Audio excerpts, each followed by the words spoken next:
Rachel. How are you? Good. How are you, Rachel? I'm doing good. I'm Rachael Jayne. I've got a long first name. Oh, Rachael Jayne. Okay. Yes. And I see we spell our names differently, Yeah. In Australia, they spell it a little more with the AEL, I think, than here.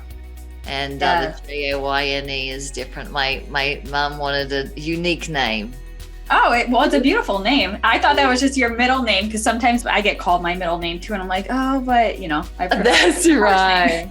Yeah, first name. Some people call me RJ, but usually I do an introduction with Rachael Jayne Groover, but offline, call me RJ, whatever's easiest. Oh, I love it. Yes.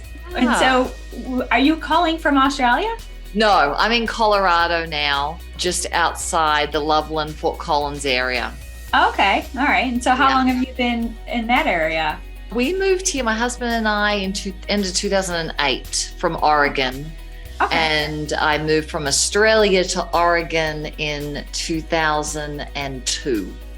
Oh, okay. So you've been here for some time. I've been here for a long time. Yeah, Yes. I feel more American than Australian most days. It catches up to you. It's a fast life. It catches up to you. Yeah. And where are you living? I am, right now I'm in Columbus, Ohio. So I'm originally from Buffalo, New York. So. Oh, wow. Yeah. Not a huge of a jump from state to state, like you went country to state. Right. I've been here for about as long as I've been in Buffalo, so I'm almost splitting my time now. Yeah. It's crazy when that starts to happen. I'm like, I know, oh it's my the God. overlapping. Yeah. Nice. Well, thank you so much for having me on. Yeah, absolutely. And so I was just pulling up your bio and reading through everything. Just kind of wanted to get a feel for what you wanted to talk about, kind of the direction of where you want this episode to go.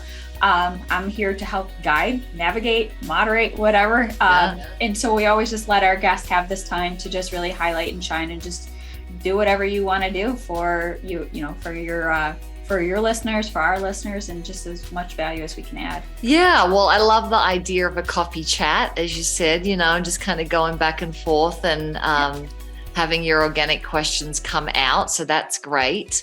There's so many ways that I could go. These days, I like really talking about the inner peace experience. I've had some very big shifts in that over the last 5-6 years and been teaching this work for a long time. So I like talking about the distinctions between just personal development and what are some of the things, the traps that people get into that don't really allow that full no mind experience, peace, not getting shaken up by whatever's happening around them and that kind of thing. And obviously spiritual development, spiritual awakening, human potential, it's all good. So I could start with my story, as people usually do.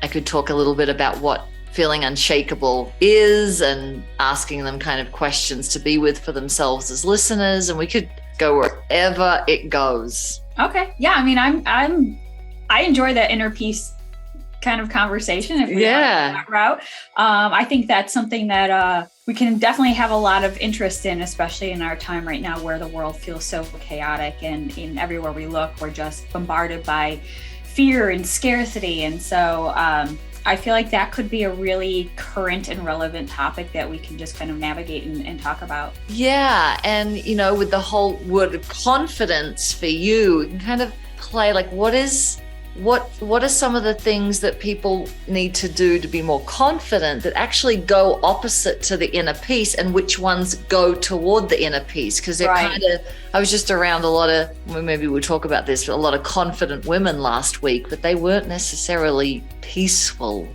Yes. You could feel their wobbliness, even though they were very confident and outgoing and successful in many, many routes. So we can kind of play with that with your brand and just see where it goes. And what's the name of your book behind you? My book is Chasing Perfection. I love that. I was thinking self-love. Right. So kind of my little bit of inner peace journey as well, from all the healing and self-discovery. So it's been an incredible journey. Yeah, nice. Yeah, so that I published that 2 years ago. So I love the cover. One of my favorite things. So yeah. And I see that you two are a best-selling author as well. So love books. I'm working on the third right now that I'm really loving, and if I had more time, I'd be writing all the time. Same here. That's one thing that I did find is that I absolutely love writing. And I didn't really enjoy it until I started writing my book. Well, actually, towards the end of the book, because once you finally get all that out, you find some passions. You find things that you actually love and explore and enjoy. So I'm sure we'll talk about that because that kind of brings out more of that inner peace, right? So yeah. All right. Well, great. What makes you feel like the confident woman?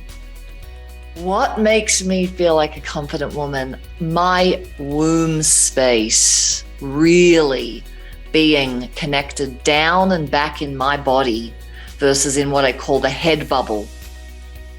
What does it feel like when you're really deep in your body with your mind silent? So I call it, am I home? And I get very practiced. Am I in my lower dantian, as the yoga people would say?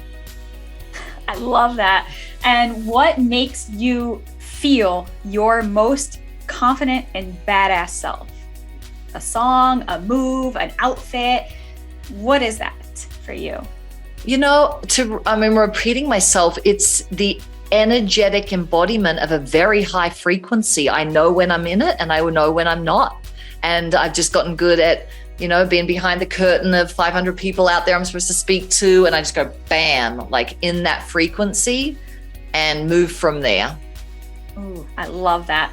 Well, awesome. I just want to thank you again. And this has just been, I really enjoyed our chat. And like I said in our interview, the timing of this conversation and connecting with you and meeting with you is just uncanny because it's literally like and I'm sure you'll understand. It's like the metaphor of when a book closes, a new book is opened. Absolutely. And from author to author, I literally came to terms with this just like I said about a week ago. I was on one of my morning meditation walks and I just had this epiphany. It says, you're done. That chapter's closed. This is the new one. And all of a sudden, like I felt my posture straighten up, walking down the center of the road. And I was just like, oh, I just got goosebumps. Yeah. I do too. I literally, wow. It was, and I was like, wow, where did that come from? And it just gave me this like new life again. Yeah. And that's what I've been running with for this past week. You opened the contraction to a new level of coming through your system. And it's doing you. Yes, it's been so cool. So I'm glad that I'm like, well, I didn't really know how to put it into the words. And then here we are having words for exactly what I just experienced. Yeah. So this has been incredible. Nice. Good on you. Awesome. Well, thank you so much. And of course, we'll be in touch with everything for when the episode comes out here. I think it's possibly next week or the week after, but I'll double check on the schedule. Right. Wonderful. Well, you have a good rest of your day, Rachel. Pleasure to be with you. Thank you. You too. Take care. Bye. Bye.